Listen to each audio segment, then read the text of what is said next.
Olá, seja bem-vindo a mais um Saber Direito Profissão que começa agora. O curso que a gente acompanhou durante essa semana foi sobre Direito Internacional. E quem deu as aulas pra gente foi o professor Diego Pereira Machado, que hoje eu recebo aqui para um bate-papo. Tudo bem, professor? Tudo bem, tudo ótimo. Bem-vindo ao programa. Agradeço. Bom, professor, vamos falar um pouquinho então. Antes da gente entrar no Direito Internacional, quero saber um pouco da sua trajetória até aqui. Você não é de Brasília, né? Eu não sou de Brasília, eu nasci em São Luís Gonzaga, cidade do interior do Rio Grande do Sul, cidade pequena, da região das Missões. Me formei em Santo Ângelo, também no Rio Grande do Sul. Depois de me formar em Santo Ângelo, eu assumi como procurador federal, eu tinha acho que 23 anos em Araçatuba, interior de São Paulo. Super novo, né? Mais ou menos.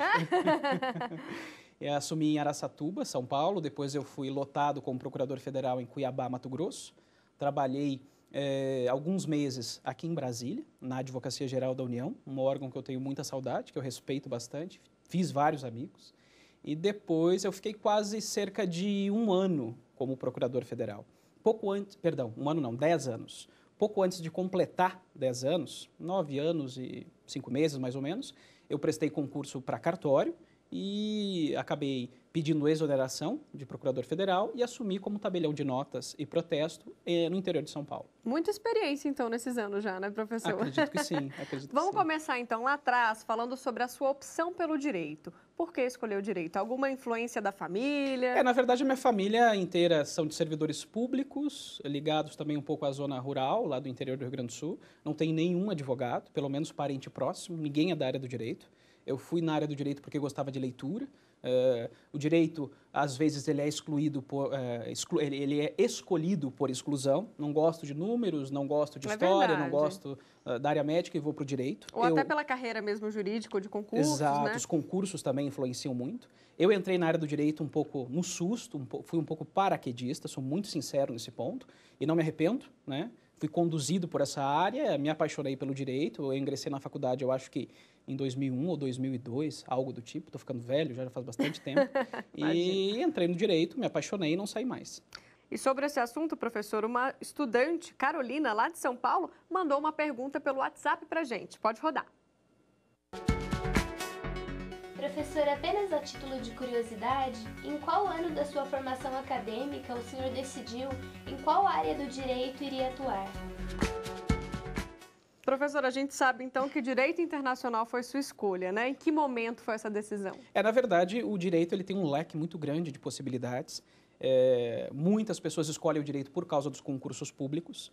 A minha área profissional, ela sempre esteve distante da minha área acadêmica. A minha área acadêmica, de aula, de livros que foram publicados, sempre foi a área do direito internacional e direito comunitário, direitos humanos, que estão relacionados a direito internacional. A minha profissão sempre foi incompatível com a minha área acadêmica.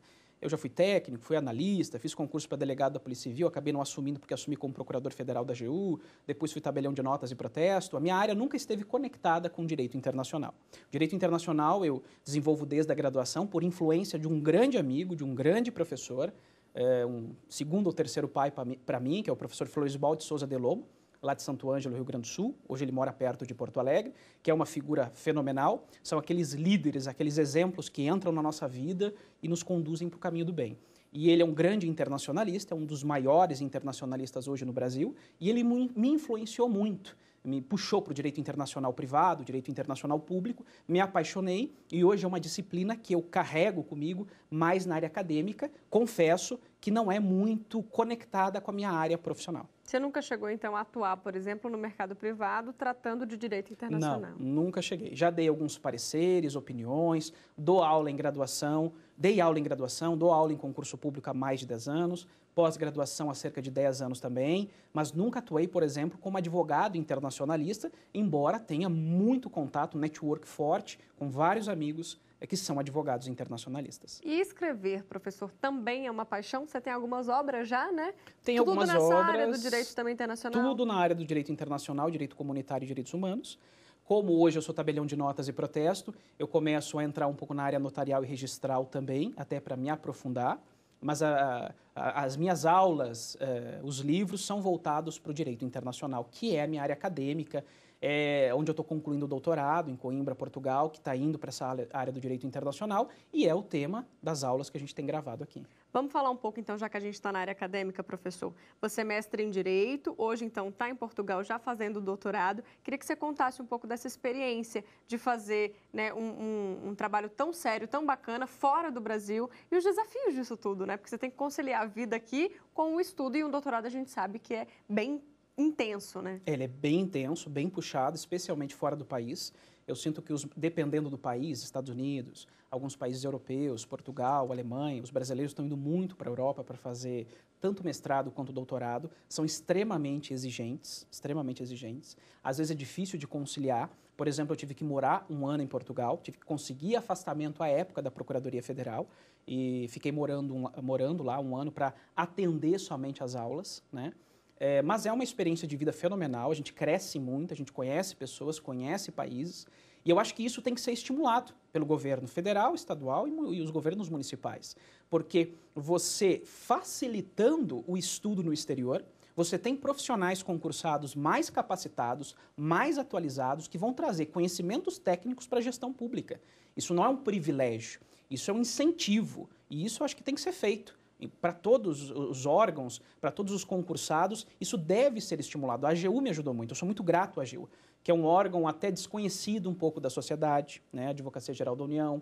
Muitos, por exemplo, falam na Operação Lava Jato, em que o Ministério Público, a Polícia Federal e a Justiça Federal estão fazendo um trabalho fenomenal, mas a AGU, por exemplo, é um dos órgãos que, se tivesse um pouco mais de estrutura e estímulo, ela atua na prevenção à corrupção. Ela impede que a corrupção ocorra. Olha a importância desse órgão. E muitas vezes a classe política, até mesmo a sociedade, não tem conhecimento disso. A gente pensa na corrupção na repressão, no processo, depois na que prisão. Ela já aconteceu, depois que já né? aconteceu. Só que nós temos órgãos como a Receita Federal, a Advocacia Geral da União, as procuradorias dos estados e dos municípios, que atuam preventivamente, até os cartórios.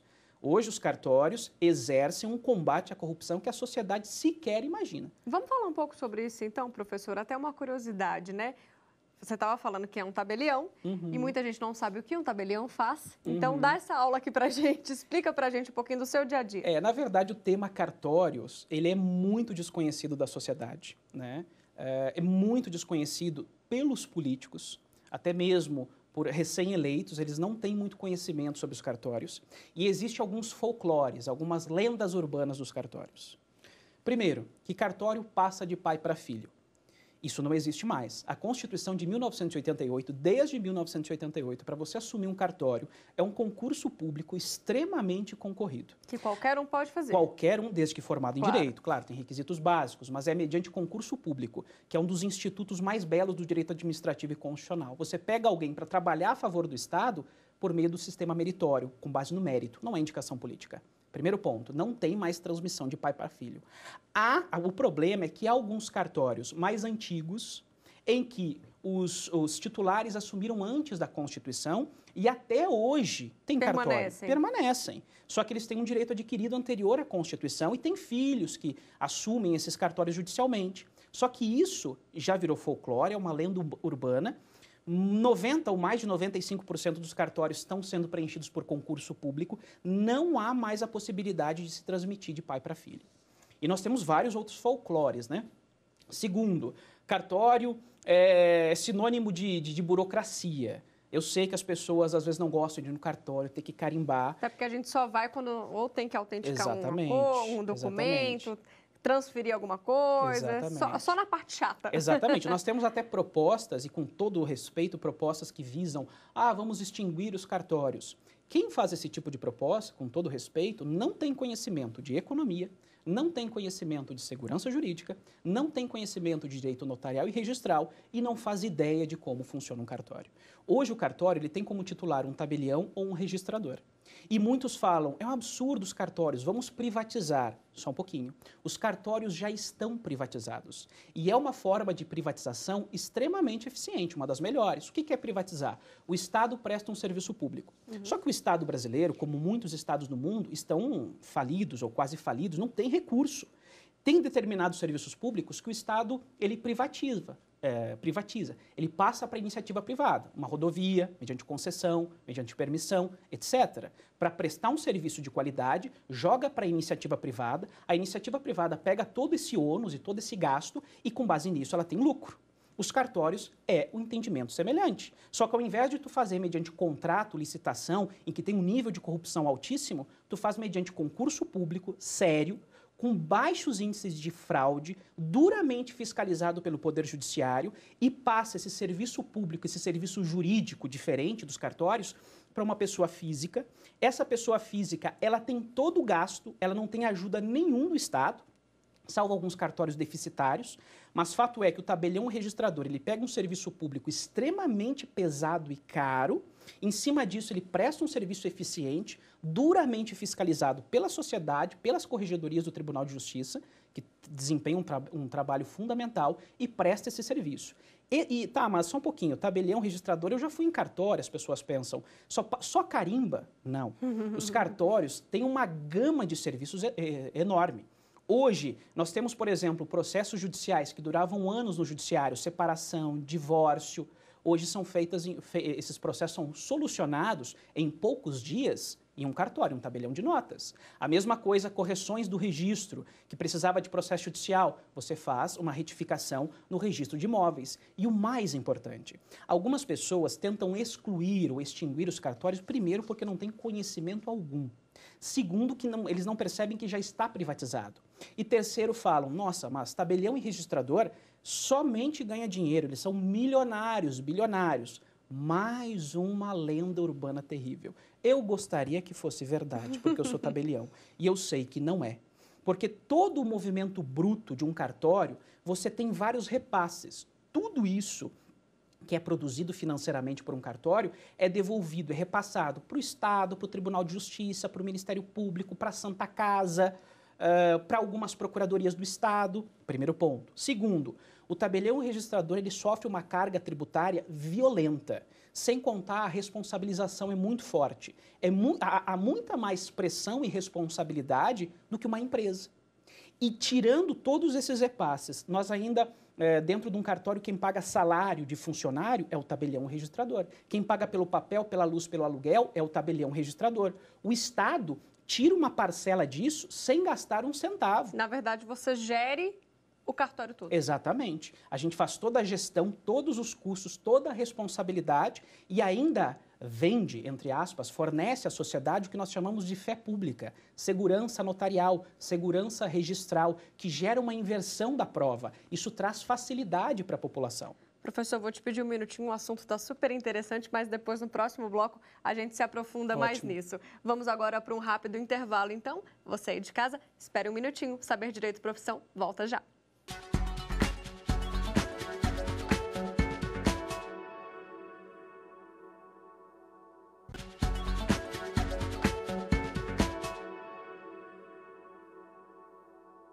Estamos de volta hoje batendo um papo com o professor de Direito Internacional aqui com a gente, Diego Pereira Machado. Professor, a gente falava agora no primeiro bloco ainda sobre cartórios. Por favor, prossiga a sua explicação, então. Além do mais, além de gerir todo um cartório, conta mais do seu dia a dia. Eu precisaria de umas 5 horas, porque o tema ele é instigante e tem muita coisa para a gente esclarecer. No cartório, além de ter toda essa responsabilidade, essa pressão, esse repasse de valores, hoje se fala muito ou tirar atribuições de cartório, ou flexibilizar. Alguns têm um projeto de extinção e muitos têm projeto de extinguir cartório e remetem, vamos extinguir, porque nos Estados Unidos é assim, porque na Europa é assim. Certo dia eu vi uma manifestação no YouTube, vamos fazer que nem Portugal, que extinguiu os cartórios. Opa! Eu já fiz curso nos Estados Unidos, já morei nos Estados Unidos, já estudei o direito norte-americano recentemente. Eu morei 1 ano em Portugal. Como é lá? É maravilhoso. Mas existe cartório ou não existe? Existe todos os lugares, existem cartórios. Em todos os lugares são privatizados. Em todos os lugares tem cartório. Só que em países em que tem uma cultura jurídica, uma cultura até a população está mais esclarecida, são serviços extremamente valorizados. Por quê? Porque o cartório hoje é um polo de combate ao colarinho branco. É um polo de combate à lavagem de capitais, à evasão fiscal, à sonegação fiscal. Tem como a gente dar um exemplo? Você vai vender um imóvel. Vamos supor que tu vai vender um imóvel, tu vai ter que fazer uma escritura pública. Claro. Não é só colocar no papel. Dentro de uma escritura, você tem que ver se a pessoa pode te vender, se ela tem ações judiciais que vão comprometer o teu negócio jurídico, se há o recolhimento dos impostos, dependendo da situação, imposto estadual ou municipal. Nós comunicamos à Receita Federal para que não haja sonegação fiscal. Nós comunicamos, dependendo do imposto, à Secretaria da Fazenda para que não haja sonegação fiscal, etc. É um ciclo, né, É um professor? ciclo, é um ato extremamente complexo que, por exemplo, a blockchain, hoje fala-se muito em blockchain, que é a tecnologia ponto a ponto, peer-to-peer. Como é que funciona? Chamam de protocolo de confiança. Essa blockchain, muitos estão dizendo, vamos pegar a blockchain e substituir por cartório. Mais uma vez, com todo respeito, quem faz esse tipo de proposta não sabe o que é blockchain e não sabe o que é cartório e vai gerar ao país um caos jurídico. Blockchain é o protocolo de confiança, é uma comunicação ponto a ponto, peer-to-peer, em que eles utilizaram para Bitcoin e eles acham que esse sistema de arquivo descentralizado vai substituir o cartório. Ele é auxiliar. É online? Ele é totalmente online. Na verdade, ele é um protocolo de confiança. Você faz uma transação, um contrato, ele é verificado, vamos supor que nós dois vamos fazer um contrato, ele é verificado no meu ponto, no seu ponto, blockchain é extremamente seguro, é sem intermediário. Você vai fazer uma compra e venda de um imóvel, vai vender a sua casa para mim. Nós vamos no tabelião de notas, vai fazer a escritura vai ser registrada. Eles querem eliminar esse intermediário e colocar sua blockchain. Maravilha, tranquilo. Mas blockchain não analisa se o tributo foi recolhido, blockchain não analisa se o vendedor pode vender o imóvel para você, se você realmente é dona, blockchain não comunica a Receita Federal, blockchain não previne a lavagem de capitais, blockchain não comunica a Secretaria da Fazenda, blockchain já é um sistema de informatização extremamente seguro para arquivo de dados que nós já estamos adotando para os tabeliães e para os registradores. É auxiliar. Ele ajuda na transparência. Mas não substitui. É impossível substituir. Algumas pessoas dizem, Portugal eliminou... Só um pouquinho. É preciso ir em Portugal para conhecer os vários cartórios que tem, com muita credibilidade, que estão cada vez mais fortes. Há um comentário até na internet, nossa, vamos fazer que nem os Estados Unidos, extinguir os cartórios e jogar para os municípios. Opa! Vamos estudar a primeira federação norte-americana. Lá, os estados têm muito mais autonomia. Estado da Louisiana, o direito notarial e registral é praticamente igual ao nosso. Depende do estado, o direito muda. Não tem como você simplesmente importar algo dos Estados Unidos. Mas lá não tem cartório. Lá tem cartório, sim, que faz intermediação e cobra pelos serviços. Antes de fazer uma proposta legislativa propondo extinguir algo ou não, vamos fazer a análise econômica do direito, que foi o que eu ensinei no Saber Direito. Analisar a lei, analisar as consequências da lei, analisar os efeitos da lei. E eu vou só complementar mais um pontinho, que eu estou falando demais. Imagina. Essa lei recente que eu falei do ano atual, que dispensa o reconhecimento de firma de autenticidade, espero que pegue, porque a gente quer facilitar o dia a dia do cidadão. Hoje, a nossa obsessão é desburocratizar e dar eficiência. Isso é buscado diariamente por todo registrador e todo tabelião. Um trabalho árduo, pesado, caro, com muita responsabilidade, que a gente está louco para a sociedade conhecer melhor. E só para complementar aquele exemplo, eu falei dessa lei que dispensa o reconhecimento de firma e autenticidade. Você vai num órgão público federal.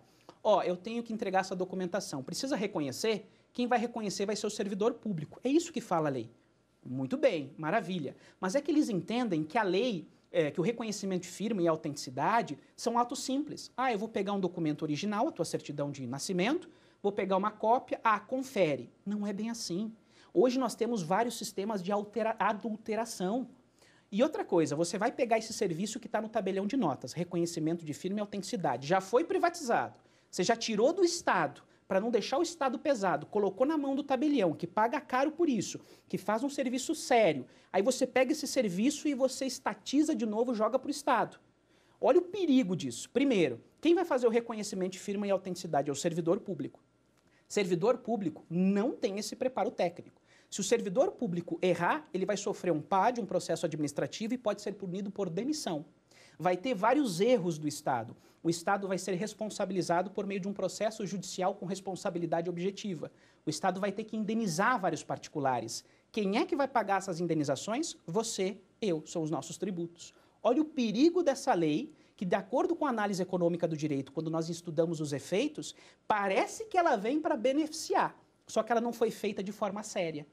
Acho eu, espero que não, que em um curto espaço de tempo essa lei vai prejudicar, porque vai aumentar as fraudes, aumentar processo administrativo contra servidor e aumentar processo indenizatório contra o Estado. Só para entender, professor, é um projeto de lei? Já aprovado, já sancionado, está em vigor essa lei. Ah, entendi. Então, na Não verdade, é projeto, a gente não. vai ver o que vai acontecer daqui a um tempo. O que vai acontecer? Espero que venha para facilitar e espero que venha para desburocratizar, mas eu temo muito que gere um certo caos jurídico. Aumento das fraudes, aumento da falsidade ideológica e da falsidade documental, uma carreada de processos judiciais contra os estados que vão abarrotar a justiça, abarrotar as procuradorias dos estados, dos municípios e a Advocacia Geral da União, gerando milhões de prejuízo para o meu bolso e para o seu bolso. Não era melhor deixar no tabelião de notas, porque se ele errar, ele é responsabilizado e ele está pagando por tudo e isso não atinge o Estado?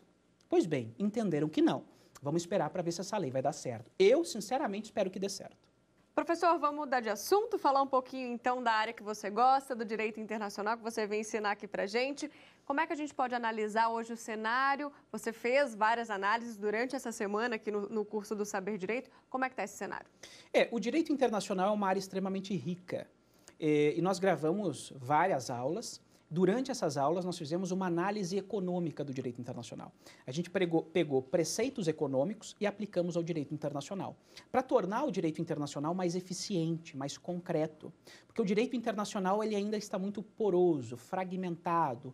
O direito internacional no mundo ele ainda é muito valorativo. Ele pensa muito na dignidade da pessoa humana, princípio para homem, direitos humanos, mas a gente não se pergunta, está dando certo? Está sendo eficiente? A gente está combatendo o genocídio? Nós estamos conseguindo proteger os refugiados políticos na Europa? Nós estamos conseguindo garantir, por exemplo, a sobrevivência das futuras gerações? O meio ambiente está sendo protegido de verdade? A economia, ela traz conceitos que colocam o direito internacional mais na realidade. A gente sai daquele mundo utópico, bonito, formal e poético e traz para a realidade e a gente se questiona. Será que o direito internacional está fazendo isso? Se não está, quais os caminhos possíveis? O direito internacional hoje ele depende, infelizmente, muito da política. Nós gravamos nas aulas diferentes perspectivas teóricas do direito internacional. Uma delas é a teoria das políticas, que relaciona o direito às políticas. De acordo com essa teoria muito crítica, ela diz o seguinte, o direito internacional ele é um instrumento da política. Ou seja, ele é utilizado como mero instrumento de política. Faz todo sentido, né? Faz todo sentido. É uma teoria crítica que faz todo sentido. A gente vê os conflitos internacionais, o que acontece nos Estados Unidos, dependendo da mudança de presidente, você tem uma soberania flexibilizada, ou seja, os Estados Unidos ele tem uma relação, uma preocupação maior com o mundo, dependendo do presidente eles se fecham, eles cortam relações. Vejam que o direito internacional ainda é refém da vontade política, de governos, de ditaduras. E está tudo interligado, né? Acontece algo lá, a gasolina que aumenta, ou seja, todo mundo sofre. A tua pergunta foi extremamente interessante porque ela é extremamente econômica. Na economia nós estudamos, por exemplo, as externalidades. Se você está vindo, eu até citei esse exemplo nas gravações, você está vindo dirigindo aqui para os estúdios, você está dirigindo, maravilha. O teu carro, ele emite poluição, você está gerando uma externalidade. Todo ser humano hoje no mundo, toda empresa, todo estado, até no âmbito internacional, gera o que nós chamamos de externalidade. Consequências, custos. Essa externalidade pode ser positiva ou negativa. Se você está vindo dirigindo, poluindo, você está gerando uma externalidade negativa.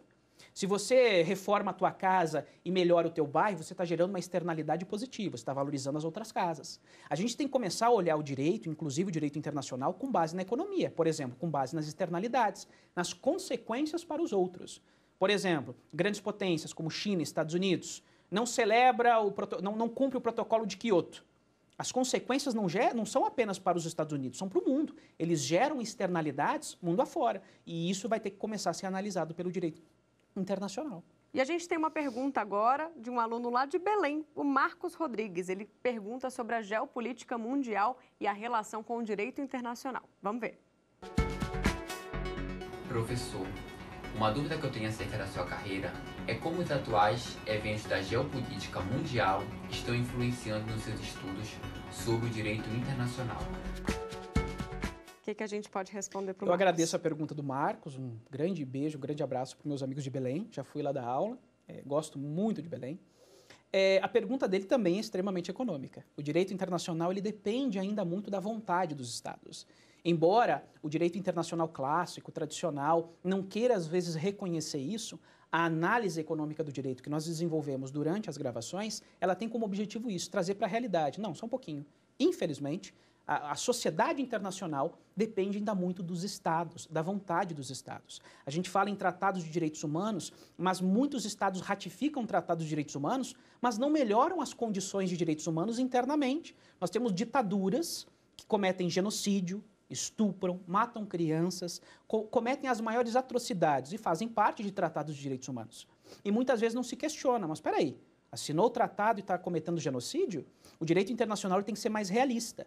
Ou seja, o direito internacional ele ainda é muito cambiante, ele ainda é muito fragmentado e, de certa forma, frágil, porque ele é diferente da ordem interna. Aqui na ordem interna, estamos aqui nos estúdios da TV Justiça. Nós temos o STF, os tribunais, nós temos uma hierarquia, nós temos, teoricamente, uma ordem. No cenário internacional, nós não temos hierarquia. Nós temos uma relação horizontal de cooperação que depende da vontade dos Estados e gera muita instabilidade. As consequências geopolíticas, infelizmente, ainda influenciam muito o direito internacional e o direito internacional dos direitos humanos, por exemplo. Professor, muito obrigado, então, pelo seu conhecimento, pelos seus ensinamentos aqui. Infelizmente, nosso tempo acabou, a gente encerra o programa. Agradeço a sua presença. Eu agradeço pela atenção, pela oportunidade. Para mim é um prazer enorme sempre estar aqui. Eu acho que vocês desempenham um papel fenomenal, um papel informativo que tem uma função social esplêndida. Eu me sinto muito bem quando eu venho aqui, me sinto em casa. A gente agradece, professor. Eu agradeço muito pela atenção. Muito obrigada. Bom, e você aí de casa pode continuar assistindo a TV Justiça pela internet. É só acessar tvjustiça.jus.br e acompanhar a gente também no YouTube. O canal é TV Justiça Oficial. Muito obrigada pela sua companhia e até a próxima. Tchau, tchau.